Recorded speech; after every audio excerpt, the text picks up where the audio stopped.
राधे राधे। आज की जो हमारी क्लास है उसमें टॉपिक है रस। तो 20 मिनट के शो में आज हम काव्य का एक टॉपिक कंप्लीट कर चुके हैं, अलंकार। आज हमारी रस की बारी है और इस क्लास के बाद आपकी रीजनिंग की भी क्लास है, वो भी आप लोगों को अटेंड करनी है। रस का जो सबसे पहले हमारा प्रश्न बनता है प्यारे दोस्तों, वो है इसमें धातु कौन सी है, यानी कि इसका मूल शब्द। तो रस में जो धातु है, रस में जो मूल शब्द है वो है सर। क्लियर। इसके बाद में दूसरा बनता है शाब्दिक अर्थ। इसका अर्थ क्या है रस का? रस का शाब्दिक अर्थ होता है प्यारे दोस्तों आनंद। क्या बोलते हैं इसको? रस का शाब्दिक अर्थ क्या होता है? आनंद होता है। इसी को आस्वाद्य भी कहा गया, भरतमुनि के द्वारा क्या कहा गया इसको? आस्वाद्य कहा गया। तीसरा जो शब्द बनता है हमारा वो बनता है इसके प्रणेता अर्थात प्रवर्तक। प्रणेता अर्थात प्रतिपादक भी हम कहते हैं, जनक भी बोलते हैं। प्रतिपादक क्या है? प्रतिपादक। और प्रतिपादक आचार्य भरतमुनि। कौन है? आचार्य भरतमुनि इस पूरे कॉन्सेप्ट को इस दुनिया के सामने लेके आए। इनकी एक पुस्तक है और उस पुस्तक का नाम है नाट्यशास्त्र। और ये जो नाट्यशास्त्र है ये रस से संबंधित पहली पुस्तक है, नाट्यशास्त्र। इसमें जो अध्याय है 36 अध्याय इसके अंतर्गत है, यानी कि कितने चैप्टर हैं? 36 अध्याय है। इसकी जो उपाधि है इस नाट्यशास्त्र की, इसको पंचम वेद भी कहा जाता है। क्या कहा जाता है? पंचम वेद भी इसको कहा जाता है। इसके बाद यहाँ से एक प्रश्न और बनता है और वो बनता है रस सूत्र, जो किससे संबंधित है? आचार्य भरतमुनि से संबंधित है। और रस सूत्र क्या है? भरतमुनि ये कह रहे हैं कि विभाव और इसके साथ अनुभाव और फिर व्याभिचारी भाव। कौन सा? व्याभिचारी भाव। इन सबका संयोग होगा, पहले विभाव फिर अनुभाव व्याभिचारी भाव संयोग। तो इनका क्या होगा? संयोगात रस निष्पत्ति। तो रस क्या होगा? रस उत्पन्न होगा इन सब के संयोग से। तो ये क्या है? ये रस सूत्र है। किसने दिया था? ये रस सूत्र दिया है भरतमुनि ने। तो ये रस सूत्र किसने दिया है? ये भरतमुनि के द्वारा दिया गया। तो इसका मतलब ये हुआ भरतमुनि जो रस के तत्व मानते हैं। पांचवा प्रश्न आपका बना ये, भरतमुनि जो रस के तत्व मानते हैं, रस के तत्व, ठीक है, वो कितने होते हैं? एक तो मान लिया इन्होंने विभाव को, किसको माना? विभाव को। दूसरा किसको माना? दूसरा माना अनुभाव को, किसको? अनुभाव को। और तीसरा किसको माना? व्याभिचारी भाव को, किसको कहा? व्याभिचारी भाव को। तो इन तीनों का संयोग होगा। तो भरतमुनि के अनुसार ये कितने हैं? ये 2 प्रकार के होते हैं, आलम्बन और उद्दीपन। ये 4 प्रकार के होते हैं। कितने प्रकार के? 4 प्रकार के। और ये कितने प्रकार के होते हैं? 33 प्रकार के होते हैं। और इन्हीं को प्यारे दोस्तों हिंदी के आचार्य ने संचारी भाव कहा। इनको क्या कहा गया? संचारी भाव कहा गया इन्हीं को। तो ये संचारी भाव कितने होते हैं? 33 प्रकार के। तो ये सब किसके अनुसार थे? ये सब थे भरतमुनि के अनुसार। भरतमुनि कौन व्यक्ति है? वो व्यक्ति जिसने रस के कॉन्सेप्ट को दुनिया के सामने रखा। अब मुद्दा ये आता है कि यहाँ रस के जो तत्व थे, रस के तत्व, रस के घटक, ठीक है, रस के तत्व, रस के घटक, अवयव, हिंदी वाले आचार्य 4 मानते हैं और उन 4 में वो किस किस को लेते हैं? एक को बढ़ा देते हैं, स्थायी भाव को। तो वो ये कह रहे हैं कि स्थायी भाव भी रस का तत्व है और बाकी सारे वही लेते हैं, विभाव। और इसके बाद तीसरा किसको लेंगे? तीसरा अनुभाव। और चौथा किसको लेंगे? चौथा इन्होंने व्याभिचारी ना कह के उसको क्या कहा है? संचारी भाव का है। क्या कहा है? संचारी भाव का है। इनकी जो संख्या होती है 9 रस होते हैं, 9 स्थायी भाव। ये आलम्बन उद्दीपन 2, ये वाचिक कायिक, ठीक है, आर्य और सात्विक, ये 4 प्रकार के संचारी भाव। जैसे मूर्छा, संतोष है, संतोष, ईर्ष्या, द्वेष, घृणा, ये सब कितने प्रकार के हैं? ये सब 33 प्रकार के हैं। ये भी प्रश्न पूछे जाते हैं। इसके बाद सबसे ज्यादा रिपीट होने वाला प्रश्न है आपका ये वाला। एक तरफ आपको रस देगा, दूसरी तरफ देगा स्थायी भाव। सबसे ज्यादा रिपीट होने वाला प्रश्न है आपका ये वाला। इसमें एक होता है हमारा श्रृंगार रस। कौन सा रस? श्रृंगार। एक होता है वीर रस। इसके बाद में एक होता है करुण रस। फोर्थ एक होता है हास्य रस। इसके बाद में एक होता है भयानक रस। एक होता है रोद रस। क्या होता है? रोद रस। एक होता है हमारा अद्भुत रस। कौन सा रस है? अद्भुत रस। और एक 8वां जो होता है वो होता है हमारा विभित्स रस। कौन सा होता है? विभित्स रस। तो ये 8 जो रस माने हैं ये आचार्य भरतमुनि ने माने। इनका जो स्थायी भाव है वो है रति। वो क्या है? रति है। वीर का स्थायी भाव क्या है? उत्साह है। ये भी पूछा जाता है। स्थायी भाव देखिए रस रस, इसको शोक स्थायी भाव है करुण का। और ये हरास स्थायी भाव है हास्य का। और भयानक का है भय था डर। रोध का स्थायी भाव है क्रोध। और अद्भुत का स्थायी भाव है विस्मय। क्या है? विस्मय, जिसको आश्चर्य कहते हैं। विविध का स्थायी भाव है जुगुप्सा। अब आप में से बहुत सारे बच्चे ऐसे हैं जिनका मीनिंग नहीं जानते। रति कहते हैं प्रेम को, उत्साह कहते हैं जोश को, किसको कहेंगे? जोश को। शोक कहते हैं दुख को, किसको कहेंगे? दुख को। हरास कहते हैं हंसी को। और भय कहते हैं डर को। क्रोध कहते हैं गुस्से को, किसको कहेंगे? गुस्सा। विस्मय कहते हैं आश्चर्य को। ये मैंने के पर्यायवाची बता रहा हूँ। जुगुप्सा कहते हैं ग्लानि को, गिल्टी को, जो सड़े हुए गले हुए होते हैं। ये 8 रस तो होते हैं भरतमुनि के अनुसार। इसके बाद 9वां रस, यहाँ रस, और इसके बाद क्या है हमारा? स्थायी भाव। ठीक है, तो यहाँ आपको ध्यान रखना है 9वां जो रस है जो हिंदी के आचार्य मानते हैं, भरतमुनि नहीं मानते हैं। इसके बाद एक रस होता है 10वां, वो होता है वात्सल्य रस। और एक रस होता है 11वां, वो होता है भक्ति रस। अब हिंदी के अंदर 9 रस होते हैं, तो 9 रस का मतलब क्या हुआ? तो यहाँ शांत रस का स्थायी भाव हो गया निर्वेद, हिंदी के आचार्य मानते हैं। वत्सलता कहाँ होता है? वत्सलता जहाँ हो, वत्सलता मतलब क्या हो गया? ममता, जहाँ ममता हो, स्नेह हो। भक्ति रस कहाँ होता है? भक्ति विषयक प्रेम जहाँ हो, भक्ति विषयक, विषयक का मतलब भक्ति के विषय का प्रेम, भक्ति विषयक प्रेम जहाँ है वो क्या कहलाता है? भक्ति रस कहलाता है। अब कुल रस वैसे 11 होते हैं, हिंदी में 9 होते हैं, ध्यान रखना। हिंदी में कुल कितने रस होते हैं? 9 रस होते हैं। अब फिर यहाँ से प्रश्न आपका बनेगा भरतमुनि के अनुसार रस क्या बना? भरतमुनि के अनुसार, भरतमुनि के अनुसार रस। तो भरतमुनि के अनुसार रस की संख्या 8। इसके बाद हिंदी में कुल रस फिर क्या बनेगा यहाँ पे?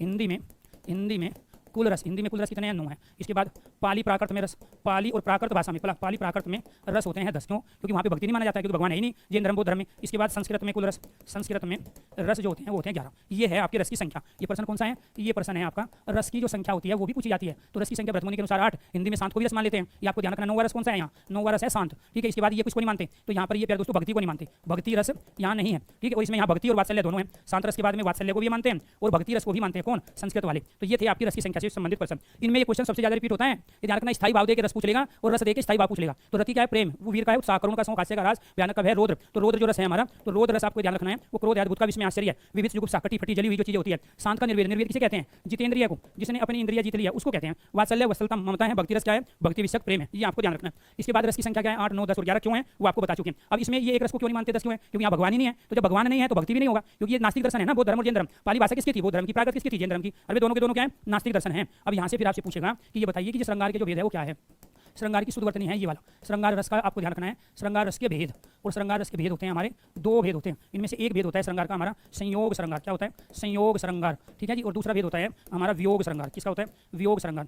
तो वियोग श्रृंगार का ही एक और नाम होता है, वियोग श्रृंगार का एक और नाम होता है विप्रलंबन श्रृंगार। इसी को क्या कहेंगे हम? विप्रलंबन श्रृंगार कहेंगे। वियोग श्रृंगार, विप्रलंबन श्रृंगार कहेंगे इसको। तो संयोग श्रृंगार और वियोग श्रृंगार। संयोग कहाँ होता है? नायक नायिका का मिलन होगा जी। क्या होगा? नायक नायिका का मिलन होगा। तो जहाँ नायक नायिका नायक नायिका का मिलन हो, ठीक है, स्पर्श हो, नायक नायिका का स्पर्श हो, बातचीत हो, ठीक है, भाव भंगिमा प्रदर्शन हो, बॉडी लैंग्वेज के माध्यम से इशारे हो रहे हो, भाव भंगिमा प्रदर्शन हो, तो समझ लो वहाँ संयोग है। अगर किन्हीं भी दो व्यक्ति वस्तु पदार्थों के बीच में आपस में कुछ भी हो, नायक नायिका जरूरी नहीं, कोई दो व्यक्ति कोई दो वस्तु पदार्थ भी हो सकते हैं, अगर वहाँ मिलन की बात है, स्पर्श की है, बातचीत है, भाव भंगिमा प्रदर्शन है, तो क्या कहलाएगा? वो संयोग कहलाएगा। और जहाँ पर दोस्तों वियोग कहाँ होता है? विरह में होगा, विरह वर्णन होगा, यानी कि अलगाव होगा, कि विरह वर्णन होगा, अलगाव होगा। क्या होगा? अलगाव होगा कुछ समय के लिए। किसके लिए? कुछ समय के लिए अलगाव होगा, अलगाव होगा कुछ समय के लिए। तो वो क्या कहलाता है? वो कहलाता है वियोग कहलाता है। मिलने की उम्मीद बनी रहती है, मिलने की उम्मीद बनी रहती है। किसमें? वियोग में मिलने की उम्मीद बनी रहती है। किससे मिलने की? एक वस्तु का दूसरी वस्तु से, एक पदार्थ का दूसरे एक व्यक्ति का दूसरे व्यक्ति से, जहाँ कुछ देर के लिए विरह हो, अलगाव हो, लेकिन कुछ समय के लिए हो, मिलने की उम्मीद बनी रहती हो, उसको कहते हैं विप्रलंबन श्रृंगार। क्या बोलेंगे? विप्रलंबन। इसके बाद फिर कैसे पहचानोगे? अर्थ नहीं निकालने होते, जो पंक्ति देगा आपको डायरेक्ट क्या करना है? भाव समझना है। इसके बाद वीर रस कहाँ होगा? वीर रस वहाँ होगा जहाँ पे देशभक्ति की भावना हो। क्या हो? देशभक्ति की भावना हो, देशभक्ति की भावना होगी, वहाँ क्या होगा? वीर रस होगा। दूसरा क्या है? ओज गुण। 3 प्रकार के गुण होते हैं ना, ओज गुण में वर्णन हो, ओज गुण का वर्णन हो, ठीक है। वो क्या है? ओज गुण का वर्णन हो।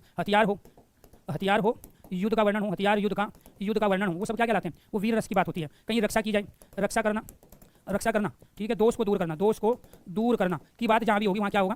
वहाँ वीर रस होगा। वहाँ क्या होगा? वीर रस होगा। किसी रक्षक है, जैसे सिपाही है, फौजी है, रक्षक का वर्णन हो, तो वो क्या कहलाते हैं? वो सारी कंडीशन हमारी किसकी होती है? वीर रस की होती है। इसके बाद तीसरा क्या है? करुण रस। करुण रस कहाँ होगा? किसी पंक्ति के अंतर्गत करुण रस तब होगा जब प्रिय वस्तु प्राणी की हानि हो, या फिर कोई क्षति हो जाए, कोई भी क्या हो जाए? क्षति। इस क्षति को क्या कहते हैं? नुकसान, या कोई नुकसान हो, ठीक है, कोई त्रासदी हो, ये आपको ध्यान रखना है। क्या है? कोई त्रासदी हो, ठीक है, त्रासदी हो तो स्थिति क्या बनती है? तीसरा, जहाँ पीड़ा हो, जहाँ कष्ट हो, जहाँ दुख की स्थिति हो, जहाँ दुख हो, ठीक है, तो वो स्थिति किसकी होती है? वो करुण की होती है। जहाँ मिलने की उम्मीद समाप्त हो जाए, मिलने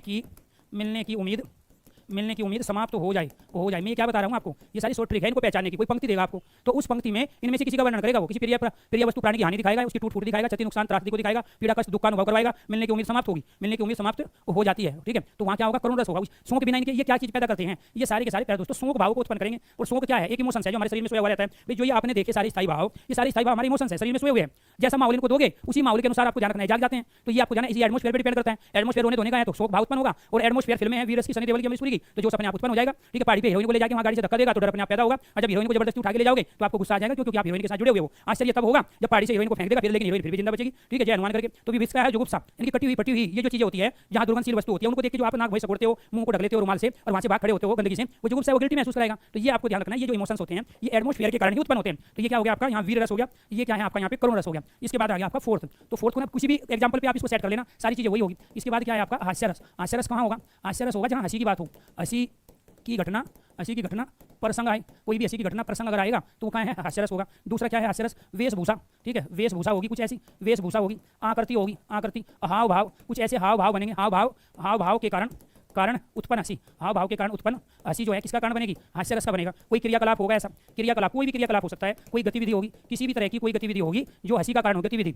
हंसी का कारण बनेगी। क्या बनेगी? हंसी का कारण बनेगी। कैसे? जैसे धूमधाम से जाती है, कारण बने, जैसे धूमधाम से जाती है बारात किसी के साथ जजकर, मन करता धक्का दे दूल्हे को, जा बैठो घोड़ी पर। तो ये क्या है? अपने आप में हास्य रस का है। इसके बाद भयानक रस। भयानक रस कहाँ होगा? भयानक रस होगा जहाँ कोई भी एकांत स्थान है, वहाँ से भी डर लगेगा, ये आपको ध्यान रखना है। सुनसान जगह हो, एकांत स्थान हो, सुनसान जगह हो। दूसरा भूकंप आ जाए, क्या आ जाए? यहाँ भूकंप आ जाए, भूकंप हो। इसके बाद सुनामी हो, कोरोना, ठीक है। इसके बाद में आंधी आ जाए, ये सब किसका कारण है? आंधी, तूफान आ जाए, चक्रवात आ जाए, क्या आ जाए? चक्रवात आ जाए, आगजनी हो, आग लग जाए, भयंकर आगजनी हो। इसके बाद सूखा पड़ जाए, क्या पड़ जाए? सूखा पड़ जाए, ठीक है, सूखा पड़ जाए।